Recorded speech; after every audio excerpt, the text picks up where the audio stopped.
안녕하세요, 선생님입니다. 오늘은 알면 알수록 신뢰받는 사람 특징이라는 주제로 함께 하겠습니다. 알면 할수록, 보면 볼수록 참 믿음직해 이런 사람 있죠, 여러분 주변에. 누가 나의 가족을 보고 이제 그런 얘기를 하면 자랑스러워지겠죠. 보면 볼수록 사람이 진국이야.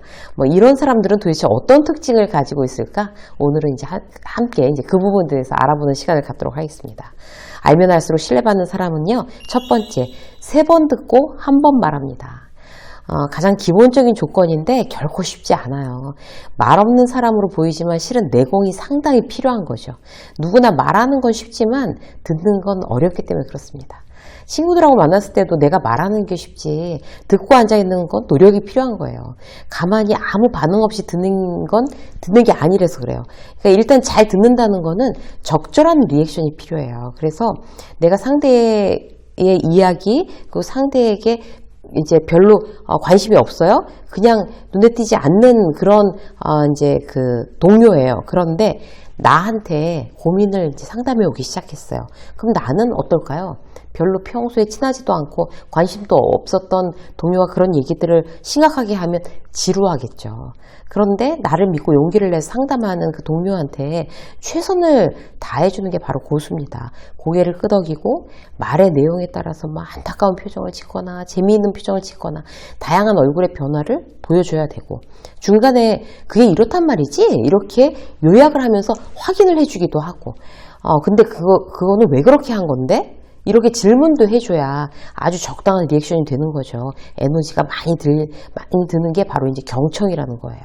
그래서 3번 듣고 1번 말하는 사람, 일단 신뢰받는 사람들의 가장 기본적인 조건이 됐고요. 두 번째, 함부로 누군가를 평가하지 않는다는 거예요. 특히 타인을 겉모습으로 쉽게 판단하지 않습니다. 예를 들어서 이런 거예요. 회사의 사장이 바뀌었어요. 다른 계열사의 부사장으로 있던 분이 우리 이제 회사 사장으로 온 거예요. 그러면 이제 굉장히 관심들이 모이죠. 그러면 이제 그 새로운 어떤 그런 뉴페이스 사장님을 보고 사람들의 어떤 그런 이야기들이 다 달라요. 유형별로. 딱 보니까 진짜 사람 까다롭게 생겼다. 꽉 막히게 생겼다. 야, 앞으로 장난 아니겠는데? 이렇게 얘기하는 사람이 있어요. 그리고 막 또 구관이 명관이라더니 전에 사장이 그래도 낫지 이래가면서 일단 한번 슬쩍 보고 나서 그런 어떤 여러 가지 이야기를 하는 사람이 있어요. 이미 함부로 평가한 겁니다. 이런 사람들은 참 신뢰받기 힘들죠. 이렇게 아무 생각 없이 누군가를 평가하는 말을 이렇게 막 이렇게 그야말로 이렇게 떠버리는 경우. 또 예를 들어서 이제 사장님이 오셔서 팀장급들이 먼저 이제 상견례 겸 이제 저녁을 먹었다고 쳐요. 그 다음날 팀장들의 반응을 보면 그 팀장들의 레벨이 이렇게 딱 나오는 거예요. 저녁 먹으면서 보니까 보통 까다로운 게 아니겠어. 이미 회사 사람들 파악이 끝났더라니까. 이렇게 이제 이야기하는 팀장이 있고, 그러면 이제 편견을 이미 가지고 시작하는 사람인 거죠. 뭐 까다롭다.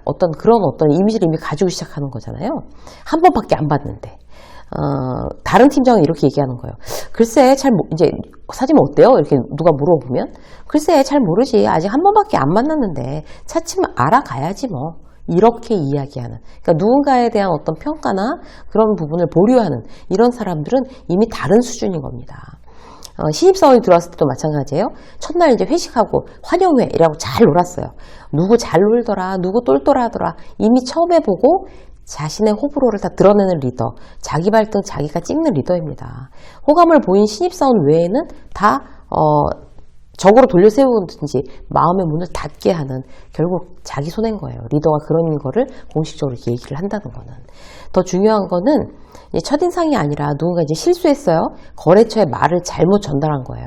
그럼 기가 차죠. 그럴 때 리더의 태도도 또 갈려요. 그럴 수도 있지. 아직 서투르니까. 그러면서 이제 그 실수 하나로 뭐 신입사원이든지 아니면 새로운 뭐 경력사원이든지 그 사람을 단정짓지 않는 리더가 있고, 그러면 상대는 이제 안심하죠. 그런데 이제 다른 리더는 하나를 보면 열을 알아.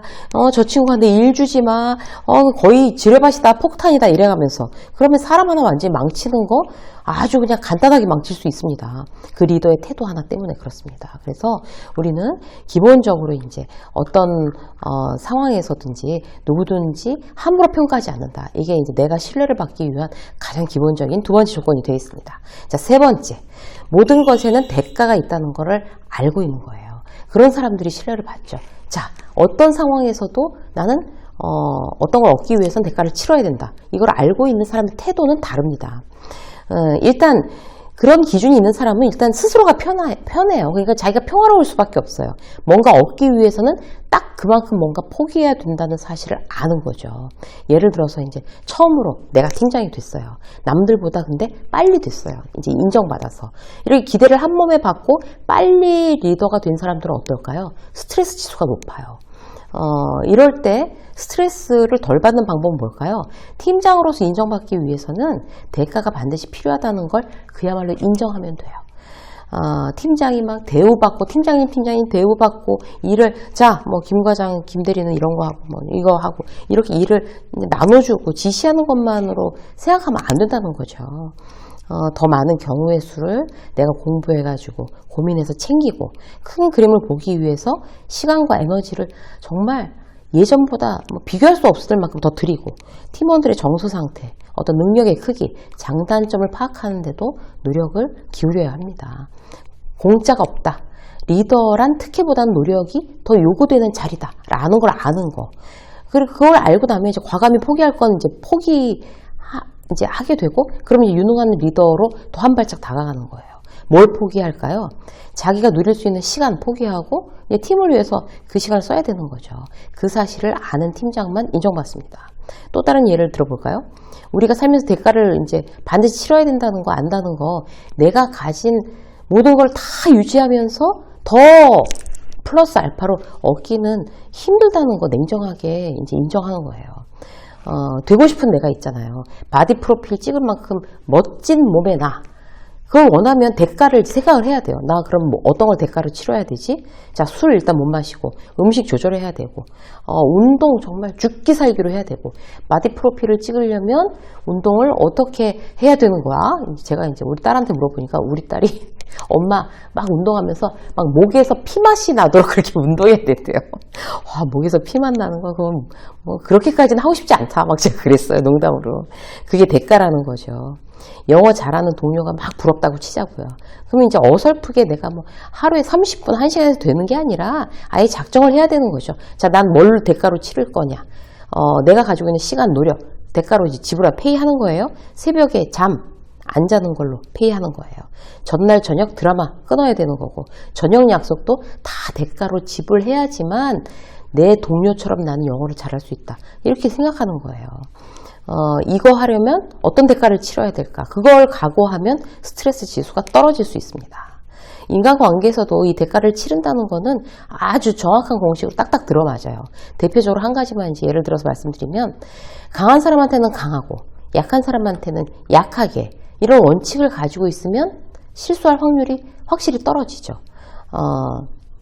근데 그 강한 사람한테 보통 약한 사람들이 더 많아요. 왜 그래요? 저 사람이 파워가 있으니까 나한테 도움이 되거나 뭐 잘못 보이면 해를 입을까봐 걱정하느라고 이제 약하게 구는 거예요. 일부러 알아서 긴다는 그런 얘기인 거죠. 그런데 강한 사람한테 약하게 굴면 어떻게 돼요? 휘둘려요. 이게 공식이에요. 그럼 어떻게 돼요? 강한 사람한테는, 만약 그 강한 사람이 직장 상사라고 쳐요? 그러면 똑같이 그 직장 상사랑 같이 힘의 균형을 유지해야 내가 휘둘리지 않을 수가 있어요. 힘의 균형은 바로 어떤 대가를 치러야 돼요? 내가 실력으로 나를 스스로 만들어내야 되는 그 대가를 우리가 생각을 하고 있어야 되는 거예요. 한마디로 책 잡힐 일을 안 할 만큼 나는 경쟁력 있고 일을 잘하는 사람으로 돼야지만 된다는 거죠. 그런 어떤 이제 그 인간관계에서도 대가를 치러야 된다라고 생각하게 되면 어떤 관계에 의한 어떤 스트레스도 확실하게 떨어뜨릴 수 있어요.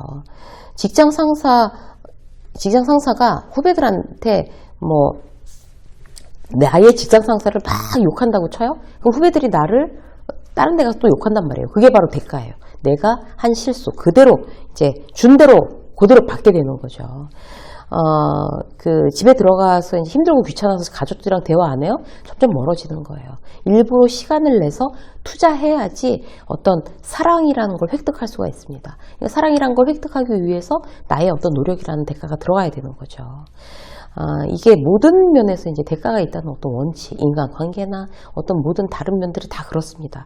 그렇게 나는 어떤 상황을 얻기 위해서는 반드시 대가를 치러야 된다라는 걸 알고 있는 사람, 그런 사람들, 그렇게 일하고 움직이는 태도, 이게 바로 신뢰 있는 사람들의 어떤 공통점이라고 할 수 있습니다. 모두 다 대가를 치러야 된다라는 것을 명심하셔서요. 신뢰 있는 사람, 남들에게 정말 진국이다 저 사람, 이런 어떤 이미지 메이킹 여러분들도 한번 시도해 보시기 바라겠습니다. 유세민 직장 수업 오늘 여기까지 하겠습니다. 고맙습니다.